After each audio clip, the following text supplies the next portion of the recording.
Basta paggising ko, may nararamdaman na ako sa kanya. Kapal ng mukha mo, Mando. Paano mo nasabi lahat yung kay Bibang? Hindi mo iniisip na nararamdaman niya? Aminin mo muna kay Ma'am Cristela na ikaw ang nag-set up kay Bebang. Basta halikan mo muna. Hayaan ko na nga. Ang mahalaga, makabalik si Bebang. Lagi kang kasama, kasama ka na tumanda, yeah. Pipilitin ko na di ka magtampo. Ipapangako ko, ikaw naman ako, yeah. Nang ikaw ay masalayan ko. Bebang!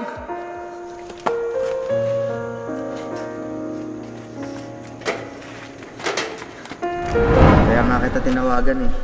Namimiss kita. Mando, huwag kang ganyan. Baka hindi kita makalimutan. Baka hindi pa ako makaalis nan. Ha? Aalis ka na? Hindi ka man lang nagpaalam sa akin. Hindi pa kita tatawagan, hindi ko malalaman. Gusto kasi ni Dad na pumunta ako sa States. Eh, yun naman pala, Mando eh. Bakit kailangan paasahin mo ko na mahal mo ko? Kung kailan binigyan na kita ng pagkakataon para mahalin ako. Tapos sa huli, sasaktan mo lang din pala ako. Pinigilan ko lahat ng nararamdaman ko, Bebang. Pinigilan ko lahat ng nararamdaman ko kay Wilma o Allison. At nakita mo lahat yon. Pero Pero Mando? Pinaasa mo lang kaming dalawa. Mando? Mando? Mando? Oh, Allison, bakit nandito ka? Di ka ata masayang nandito ako. Ah, hindi. Halika, tuloy ka. Gusto ko sanang magpaalam sa'yo na next day na pala yung flight ko papuntang US. hindi ka na ba talaga mapipigilan, Allison?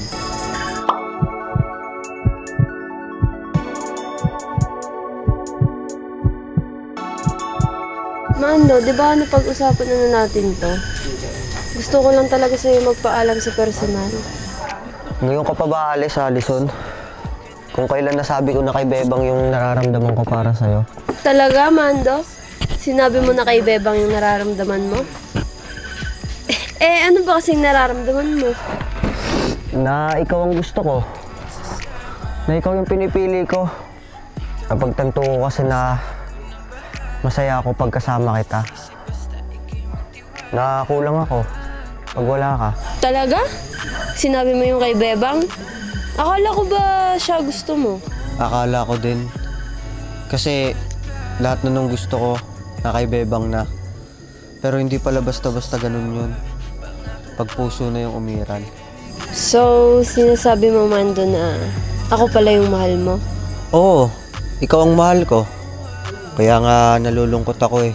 Ngayong aalis ka na. Siguro kaya ka ganyan kasi aalis na ako eh. Paano kung hindi ako aalis, tas andyan si Bebang?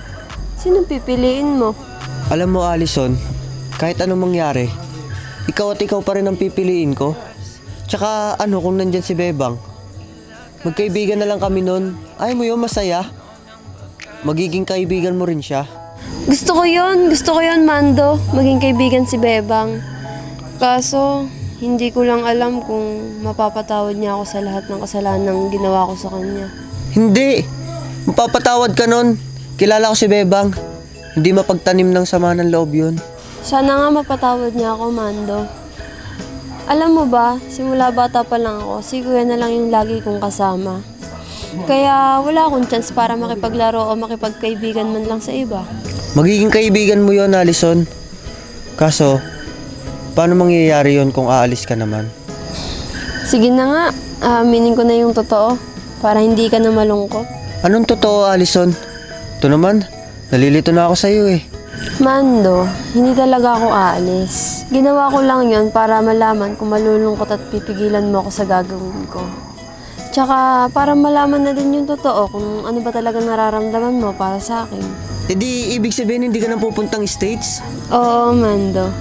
Yun, sa wakas, mapapatunayan ko na kung gaano kita kamahal. Tsaka makakabawi na ako sa lahat ng kabutihang ginawa mo para sa akin. Sige nga, Patunayan mo kung gaano mo ako kamahal.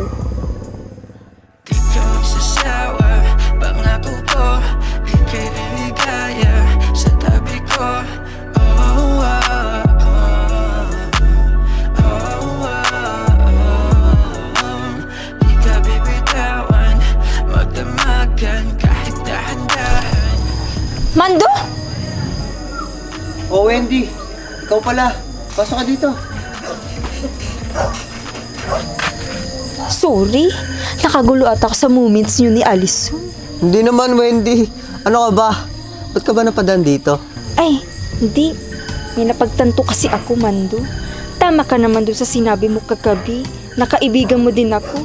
Dapat, naiintindihan kita. Si Bibang din naman kaibigan ko, kaya naiintindihan ko din siya. Gusto ko sanang mag-sorry sa'yo, kasi nasampali kita. Naintindihan kita. Alam ko nasaktan ka din para kay Bebang. Pero napatawad na kita. Sana napatawad mo na din ako. Mando, wala ka naman dapat ikahingi ng patawad sa akin. Sa totoo lang, ako talaga yung may kasalanan. Tsaka, naiintindihan ko yung desisyon niyo ni Bibang. Kung masaya kayo doon, masaya na rin ako para sa inyo. Salamat, Wendy. Salamat at masaya ka para sa amin. Ito nga pala si Allison. Alam kong kilala mo na siya bilang Wilma. Pero mas gusto kong kilala mo siyang bilang Allison. Ibang-iba na siya sa Wilmang kilala mo dati. Long time no see. Will, ti Alison. Nakakamiss ka rin pala kay maldita ka. Oo. Baka mag-away pa kayo dito, ha? Naku, Mando. Hindi ako nandito para makipag-away. Andito nga ako para mag-sorry sa'yo. Tsaka kay Alison, hindi ko siya balak awayin. Natutuwa lang talaga akong nakita ko din siya ngayon. Salamat, Wendy. Sana napatawad mo na ako sa mga kasalanang ginawa ko sa'yo. Naku, Alison, napatawad na kita. Tsaka, masaya ako para sa inyo ni Mando. Salamat, Wendy. Sana mapatawad din ni Bebang si Allison pati ako. It takes time. Pero, sigurado akong mapapatawad kayo ni Bibang. Kasi, di naman yung nagtatanim ng sama ng galit eh. Sana magkabanding tayo nila Bebang kahit minsan lang. Bilang Allison na hindi bilang Wilma. Sure! Why na? O siya. Mag-moments na kayong dalawa at ako'y uuwi na. Hinahanap na ako ni Kuya Pido.